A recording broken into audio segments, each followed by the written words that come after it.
Hello, cultures that outperform. I'm Frank Warner, the CEO and founder of PeopleProductive, and I'm here with Terry Mays, certified culture expert, and certainly has enormous knowledge about workforce productivity. We're going to be covering a very interesting topic today. Let me pull that up. We're going to be talking about the key takeaways from PWC's 27th annual Global CEO Survey. I found this pretty remarkable reading through it, and there's just such a wealth of information. And one of the key takeaways is that last year, 40% of CEOs believed if the company continued on its current course in 10 years, that company would no longer be there. And I said, wow, companies they're struggling to reinvent. You can see it. They've been struggling with large initiatives for a very, very long period of time. Large projects fail at very high rates all the time. And this has been going on for years. Agile allowed them to get smaller things done faster, and I think it's been great. But these big projects that they got to reinvent, same problems as they've been having for years. And so I'm going to go in here, Tara, and I'm going to share the screen. Okay, here's allow. And we'll go right over here. So here is the 27th annual Global CEO Survey, Thriving in an Age of Continuous Reinvention. This is fascinating. You can certainly go out and pull it up yourself. It's loaded with valuable information. And so here's that key finding. 12 months ago, we reported that nearly 40% of global CEOs believe their companies would no longer be viable in 10 years' time if they continued on their current path. Now, I think that's a remarkable number. I know a lot of companies are obviously not operating very effectively and efficiently. We see it all the time in our business because we go out and we assess how productive companies are, how effectively and efficiently they're operating, and what do they need to do about it.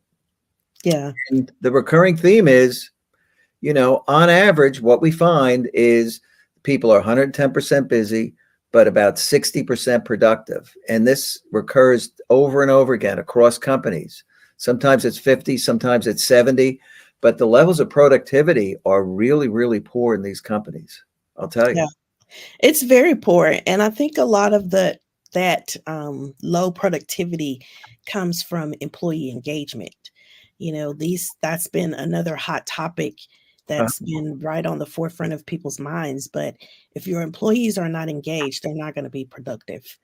So you've really got to do some things to address their desire to want to be there and make it a place where they want to work and they want to be effective. And you do that through culture engineering. We talk about a lot about culture and how important it is, but I think this survey is really giving us another light to shine on the fact that people are not productive because they're not in productive environments.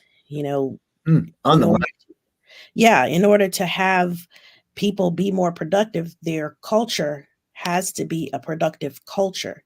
They have to be in a space where they feel like their managers are there, they have their back, they're supporting them, they're removing obstacles, they're not creating obstacles for them.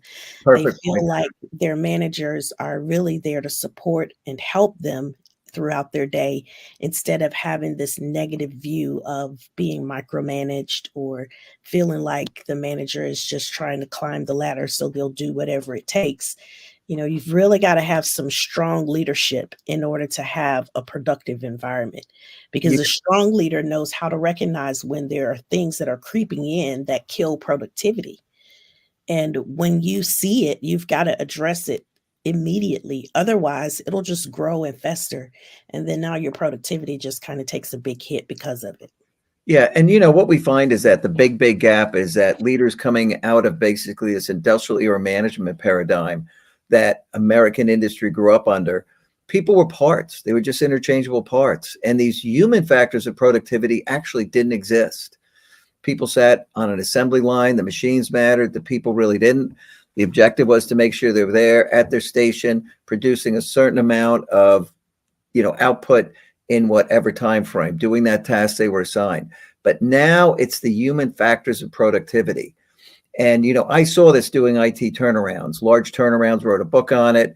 No one really understood the human factors of productivity. And it was the key to preventing failure of any kind in the company. And the root cause that CEOs perceive enormous inefficiencies across a range of the company's routine activities, everything from decision-making meetings to emails. They view roughly 40% of the time people are spending as inefficient. So we're talking unproductive.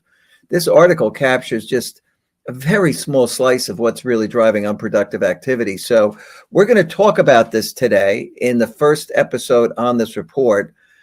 And then next week, we're going to cover some other things that are very interesting in this report.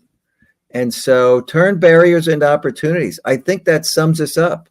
Leaders' primary role, and if you've been watching this series and our shows over the last 2 years, you know we always talk about all the things that are either productive or unproductive and what leaders should know and understand about talent in order to build an incredibly productive organization or company. And the CEOs own this. They've got to take ownership of this, because if 40% of your productive capacity is going to waste, if you have a $100 million payroll, that means you're really not getting a return on investment on 40% of your payroll. And in fact, you want to wonder why you're moving slowly, because people are burdened by all of these unproductive things they're stuck doing. And leaders are creating these productivity gaps because they don't get it. Yeah, this is a leadership problem, clearly. Totally. You can't look at the people and just demand more productivity out of them. You really do have to foster an environment where that productivity just kind of oozes out as a byproduct. And you don't have to try to lower the hammer and force people into doing things that they really don't want to do. A lot of the time, when you start looking at this list of inefficiencies, emails is just right up there at the top. Right. Sitting in meetings is probably bigger than the emails. I think the meeting thing is much bigger. I mean, that's just the biggest waste of time. And they don't do anything to improve the meetings. How long has that been going on? 20 years? Right. I mean, and you sit in the meetings and you have a meeting about the meeting and you have an email that's about the meeting. It's just like, come on, man. How many times do we have to talk about this? We need to be in an environment where we can count on our people. We know that every person knows what their responsibilities are. Yeah. So we talked about roles and responsibilities recently. But when people know what they're responsible for, you don't have to keep having meetings. You don't have to keep sending emails to remind people to do what they're supposed to do. That whole concept of just having to constantly handhold and remind people to do their job is just ludicrous. Oh, it's absurd. I know that people need reminders, and I'm not saying that we shouldn't remind people at all, but nobody has to remind me to wake up every day and go to work, because I want the paycheck.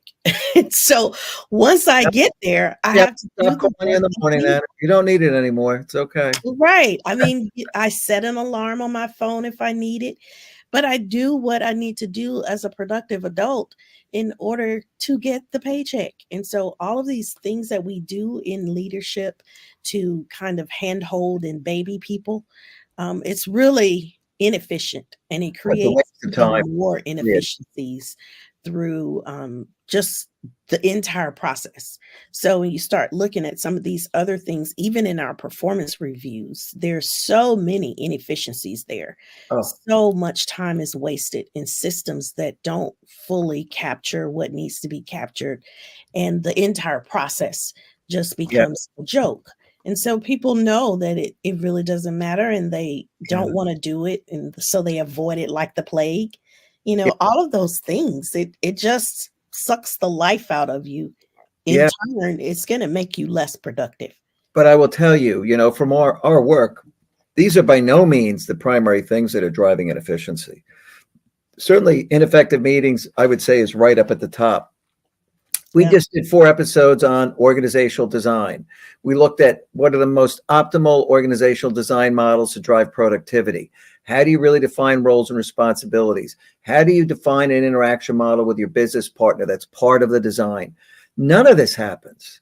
And it is so ineffective to leave these broken organizational models there in companies. So what you get out of this is that the CEOs don't understand the human factors of productivity either. That's exactly what this screams off the sheet of paper, is that there is this entire domain of knowledge and understanding that is part of the digital era that's going to drive digital era success, that all the leaders have to be trained on. You got to continuously measure, monitor, and improve all of these human factors of productivity so you have an effective and efficient culture. There's no other choice, no other opportunity, or they won't be here in 10 years. Yeah. And we have to stop taking so long to hire people. That whole hiring process, because roles are changing. Sure. And we're going to talk about this a little bit more, but the roles that you have in your organization today are probably not all of the roles that you'll need tomorrow. With the changes in technology and just the changes in our world, the way that the world is moving, you don't have what you need for tomorrow. And if you're not already thinking about that, you're already behind the eight ball. Like, you're going to be behind the game if you're not improving your hiring practices and how you bring people into the organization, how quickly you can do that, because you're going to need to hire new people. You're going to need new roles. You're going to have to take some of your current resources and manipulate them or morph them, transform them into the resources that you need tomorrow. So those are really important things. And you can't have process slow you down because there are too many things to do. And, look, they nailed it. We are in an age of continuous reinvention. I've called it the age of disruption. And it is an age of disruption because the current ways of doing business are being disrupted completely. We're going to come out of this. Companies will have reinvented. A lot won't be here. New ones will have emerged. AI will have been an opportunity. Some companies will have embraced it. Some won't have embraced it. Maybe they won't be around. But at the end of the day, it is this continuous reinvention. They've talked about agility for years, and that human agility, the ability for humans to respond and deal with things that are unexpected, is just so important. You look at companies and all these things they just don't get right. Demand management. As long as I've been in business, I haven't seen many companies do demand management right. I always spend a lot of time on that because we know from all cognitive neuroscience that people can only handle 3 to 5 things consciously at once. We did a show on that, Terry and I. Yeah. And the fact of the matter is, demand management, when people are overtasked with too many demands, essentially their ability to think and solve problems starts to slow to a crawl. It's like a computer that's running low on memory. It just slows down, slow to respond. That's the fog of work. That's a part of it, all that task switching that we know is so ineffective. You can go in and ask people, about task switching. Is it effective? No. Do they do anything to limit the amount of task switching in the organization? No, they don't. The most basic stuff that we've known forever just doesn't happen. You don't see them working on creating effective and efficient meetings. We have a tool, part of our solution. Everybody, every leader, a meeting owner can, at the end of the meeting, in 1 minute, gather data on the top 5 or 6 things they want to do. We roll it up across the company. You can see if you're improving and your meetings are becoming more effective or not. And you've got to roll out very clear guidelines. People are terrible at running meetings. Terrible. Yeah. It's so much of an epidemic that I think it's become the norm. So when you see things that happen so much that it just kind of overtakes what really should be happening. And then people begin to accept it as that's the way it is. And now that's the way it's supposed to be. But this article, I think, is just waving the flag to say, no, it's not. This is not going to be the way that you continue to reinvent yourself if you stay with some of this non-productive behavior. Those things in your organization that are draining people. As you were talking, I thought about the bottlenecks, with the key hub people, the key resources that you have in your organization, and the bottlenecks that creates when you just have 1 or 2 people that are SMEs. And now you've got the whole organization coming to 1 or 2 people. And people get burnt out and they don't want to do anything at all when they get like that. So it's really, again, these are all problems to be solved by leadership. This is not the fault. Has to make this a strategic imperative. You can't have a couple of people saying we're going to run effective meetings and then they get invited to all the meetings they don't own and they suck. Right? It's got to come top down. It's got to be embraced company wide. Interruption free time. We work with divisions at these companies saying you got to put in interruption free time. There's incredible amounts of data about how much productivity you get out of interruption free time. We've done talks on this and episodes, Terry. Reality is really simple stuff. Now, if you don't do that top down, it doesn't work.